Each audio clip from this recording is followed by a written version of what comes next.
এভাবেই কিন্তু আমরা আসলে বিদেশের মানচিত্রে নিজের দেশের নামটাকে আরও বেশি পরিপুক্তভাবে স্থাপন করতে পারবো এবং শিল্প সাহিত্যে সংস্কৃত বা এনি কাইন্ড অফ গ্ল্যামারাস ওয়ার্কে এটাই একটা প্লাস পয়েন্ট যে it spreads like a wild flyer. So মিথিলার জন্য অনেক অনেক শুভকামনা থাকবে। আশা করি ও যেন মিস ইউনিভার্সের মুকুটটা নিয়েই যেন বাংলাদেশে ফেরত আসে। এটা আমার মনে হয় বাংলাদেশের মানুষের এটা একটা অনেক বড় একটা ব্যাপার হচ্ছে গিয়ে তাদের একাত্মবোধটা অনেক রয়েছে। তারা যদি কোনো কিছু মন থেকে চায় they actually can have even আমি আমার নিজের ক্ষেত্রেও দেখেছি যে আমি অনেক মানুষের ভালোবাসা পেয়েছি। So I think it's a blessing যে আমরা বাংলাদেশে জন্মগ্রহণ করেছি এবং বাংলাদেশকে আরও এগিয়ে নিয়ে যেতে যেন ভবিষ্যতে পারি এমনটাই চেষ্টা করব।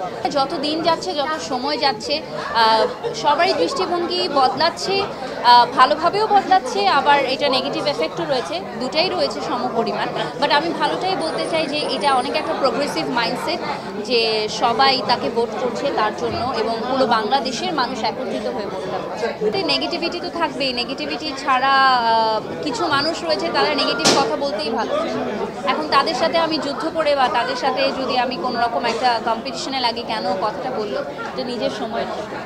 বরঞ্চ যারা অ্যাকচুয়ালি নিজে কষ্ট করে ওই জায়গায় ঢুকে ভোটটা করছে আমরা তাদেরকে সাপোর্ট করি।